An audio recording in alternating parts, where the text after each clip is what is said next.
Well, the other day, United had their MNC meeting, and Carl Randazzo, who chairs that, is here today. You're going to go over some of the highlights of the meeting, and then we're going to talk about some of these devices that you brought that help determine if you got a leak somewhere. Yeah. In your water heater. Right, exactly. All right. Good morning. Good morning. And great being here. Yeah, so the MNC meeting occurred on this past Wednesday on April 24th. The MNC Committee for United is made up of 5 directors and 3 advisors at this particular point in time. We had a good meeting. At the meeting, we reviewed the project log that provides updates on the various major projects that are being performed in the United. We also addressed the possible need for water leak detection alarms for the hot water heaters, as well as an update from the Solar Task Force chair. We've put together a solar task force to review our solar power plant in the community, and a follow-up review of the drainage issues that we've had in the community, especially this year, which we had so much rain. This specific drainage issue, we followed up with a discussion on the area around Gate 1, Sevilla, and El Toro. He showed some photos at that meeting of the various different flooding that you'll see. He's got a license to fly a drone in the community, so he had a whole bunch of nice pictures. Okay. Albeit it showed some flooding, and it was pointed out to us by the MNC manager, Ernesto Munoz, that many of these streets are designed to flood, okay, but some of the flooding sometimes can be a little bit intense. So as a result of this discussion, we're going to be discussing with the city whether or not the main sewer line that is on El Toro that is able to capture all of this water, because most of that water on Sevilla at that location around the gate actually flows into El Toro, and that's where sometimes we have a large amount of pooling. With regard to the project log, which is published every month, and it's, in this particular case, there's 20 items on this. This specifically goes into many of the major projects that are being taken care of in the community.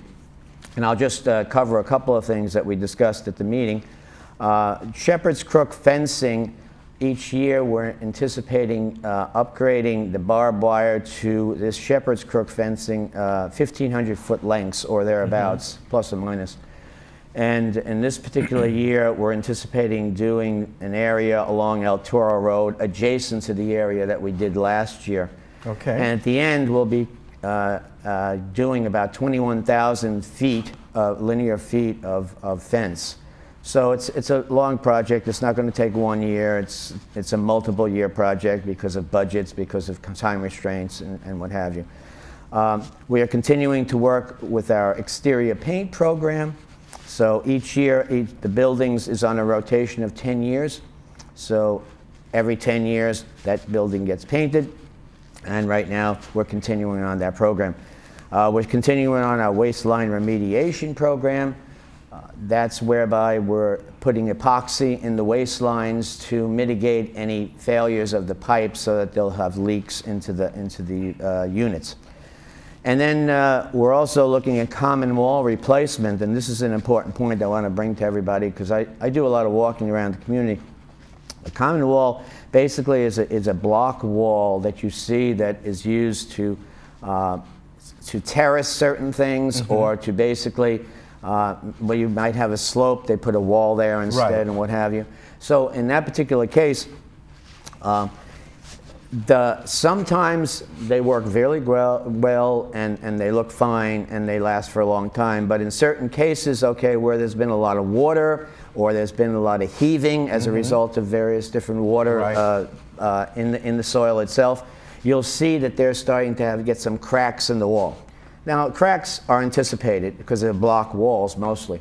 But if you see that there's a block wall, okay, and it seems to be pushing forward or sort of buckling out, and if you see that, then we're asking that Okay. We do an inspection, but you can't be every place all Right. the time. There's a lot of places in this community. So if you see any of those particular walls where you think there's some problem, where it looks like it may be anticipating falling down, I mean, it's not going to fall down, but you get that feeling, then take a picture of it and notify resident services that you found that particular wall, whereby there might be an accident waiting to happen. It will be inspected and it'll probably be okay, but it's better to be safe than sorry. Right. Okay. So that's one of the other things that we reviewed. Now, as I previously stated, we did discuss water leak detection and water leak detection alarms, and we originally had looked at water leak detection last year with regard to possibly putting some water leak detection alarms under the sink, but people were indicating that we don't have that many leaks under the sink and under the sinks in the bathrooms or what have you, and this would just be a waste of money. And then if people heard the alarm, what would you do, and what have you. So we sort of tabled that, but then it got resurrected by a resident, and we looked at it strictly now from the perspective of possibly using it for the hot water heaters, because we've had a couple of leaks in hot water heaters over the last years. So is that something that we want to address? And as a result of this discussion, we are going to be looking at the need for it, but because of the fact that we don't have that many leaks, a lot of people are saying, well, probably there's not a need.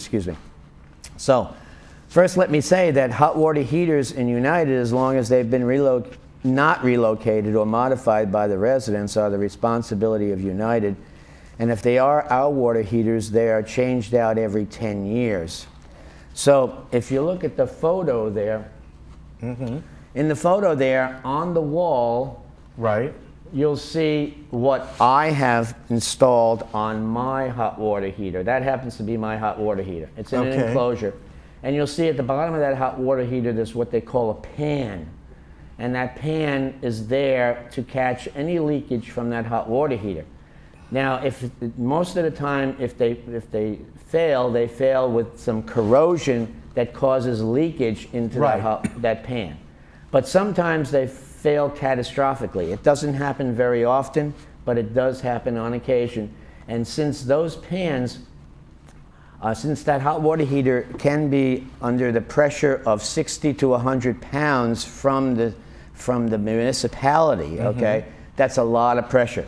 So as a result of that, instead of just leaking out into the pan, it might just spray out into the wall, okay, and then cause some other issues. But as long as it goes into the pan, then what we were thinking of what I've done is I have purchased a hot water, a water alarm device. As you can see, it's the white thing on the wall. Right. And there's a cable that goes down to a sensor in the bottom of the pan.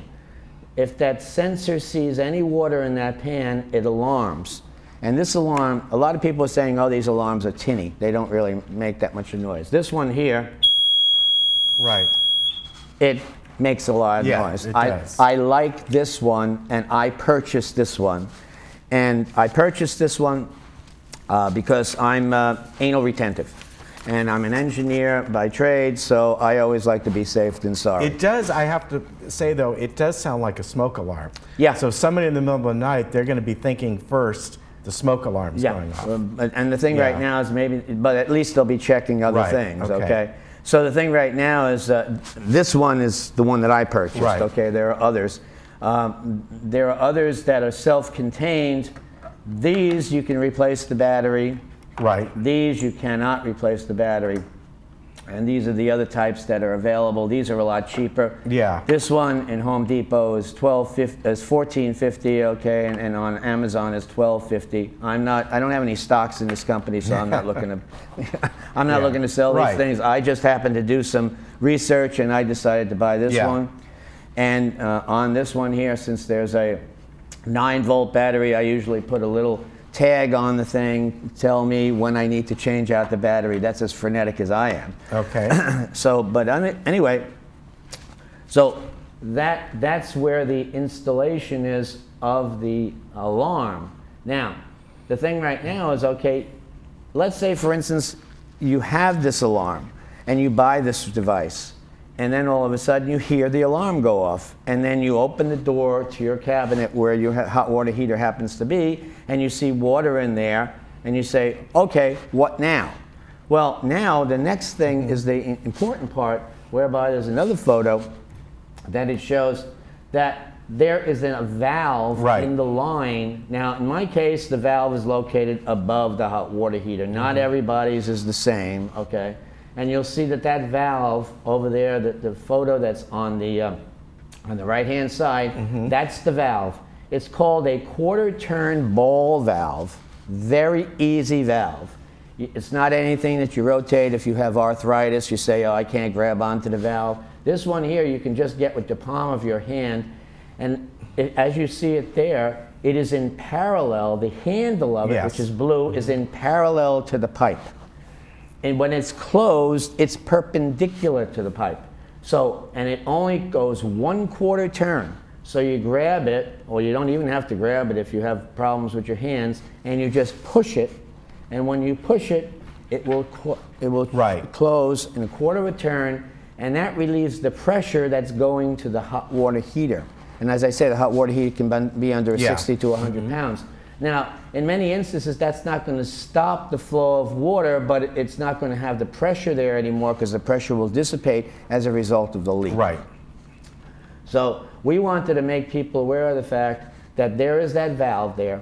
Now, in California, the code requires my pan, which we showed in the previous photo, Right. has a access to the outside.